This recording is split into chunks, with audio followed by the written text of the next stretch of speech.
Many Americans are anticipating another Biden versus Trump rematch in this year's presidential election. And there are some positive signs for the president today.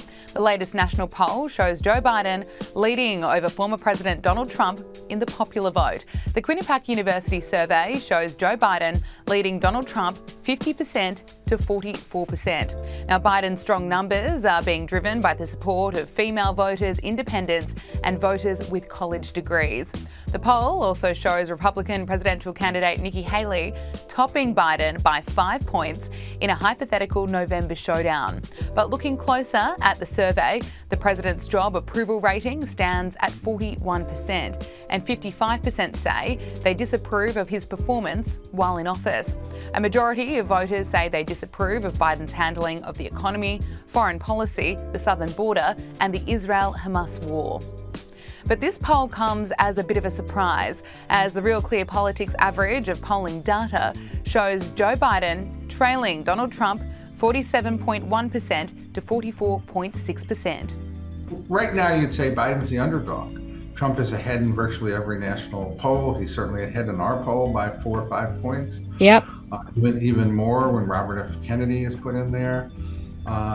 Certainly, the ratings Biden has, he's seen as by most people as too old.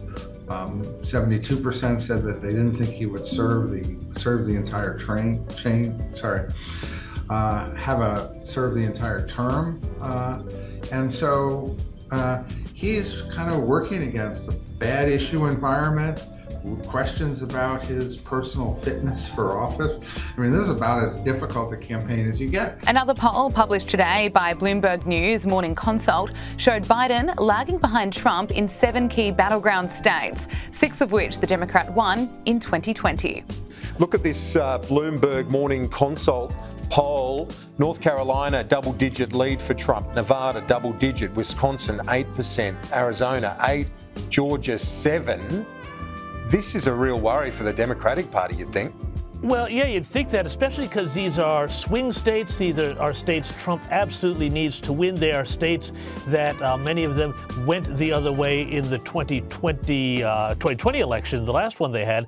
And so he needs to get, of course, some of those states back, including Arizona, which, of course, was very controversial around, a lot of allegations around how the vote was managed there. The lead here he's showing in these states suggests that he's really heading towards locking in quite a substantial majority in the polls. Most of the aggregations of polls, Kieran, put him at a 2 to 3 point lead nationally over Joe Biden. But of course, it has to be state by state in the same way that here in Australia, it has to be electorate by electorate. Meanwhile, there's growing speculation about which celebrities will endorse Joe Biden. There's a theory coming from the right of politics that pop star Taylor Swift's high-profile relationship with football star Travis Kelce is part of a plan to help Joe Biden be re-elected this November. She's worth over $1 billion and her global star power is unrivaled. The hysteria of her fandom matches that of the Beatles, according to fellow music icon Billy Joel. So it's no wonder everyone in the fickle world of politics would love some help from Taylor Swift. I know in my shop, in the press office shop, there are a lot of Swifties, if you will, fans of Taylor Swift, and so I'm just going to leave it there. I'm not going to get into the president's schedule at all from here as it relates to the 2024 elections. Her new relationship with Kansas City tight end Travis Kelce has blown speculation of an elaborate publicity scheme into overdrive. What is the latest status? Spice it up. The latest status is I got to see her last week. That's the latest status right there.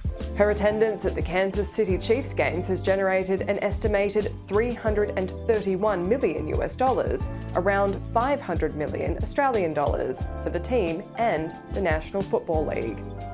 Travis Kelce seems to match his girlfriend's politics, from his chummy rapport with Joe Biden to his lucrative endorsement deals for Pfizer's COVID vaccines. The pair has riled up some on the right. Yeah, because when she posted the link to the vote.org, it's like hundreds of thousands of young Taylor Swift fans all of a sudden registered to vote. I wonder who got to her from the White House or from wherever. Taylor Swift has a long history of endorsing Democrat candidates, including Joe Biden in 2020 with a custom cookie announcement. She also agreed to license her hit song, Only the Young, for a Biden ad campaign. And so the conspiracy theories are going into overdrive. Former Republican presidential candidate Vivek Ramaswamy tweeted, "I wonder who's going to win the Super Bowl next month, and I wonder if there's a major presidential endorsement coming from an artificially culturally propped up couple this fall. Just some wild speculation over here. Let's see how it ages over the next 8 months." Commentator Laura Loomer tweeted, "The Democrats' Taylor Swift election interference psyop is happening in the open. It's not a coincidence that current and former Biden admin officials are propping up Taylor Swift and Travis Kelce. They're going to use Taylor Swift as the poster child for their pro-abortion Get Out to Vote campaign." And the discussion is going mainstream, but not all are convinced. Is a little out there. It's a bridge too far. Paul, so no, I don't buy it. I think it's nuts. People need to get it back to reality. The actual effectiveness of a Swift endorsement isn't black and white either. The bulk of Taylor Swift fans are millennials aged 27 to 42. Just a fraction are the Gen Zs under the age of 26 Republicans fear will come out in force. Taken as a whole, only a slim majority of Taylor Swift's most dedicated fans are Democrats. It's always debatable how much these celebrity endorsements really help. No one had more celebrities on their side than Hillary Clinton. But in a prospective Trump-Biden rematch, it's quite likely there'll be a lack of enthusiasm, which will translate to low voter turnout. And that's where Republicans may lose out. And the Republicans are going to have to win this if they win it at all with good old-fashioned shoe leather, door to door, getting people out to the Taylor Swift. Why are they obsessing over Taylor Swift? Part of the Republican Party has gotten very conspiratorial. Annalise Nielsen, Sky News, Washington, D.C.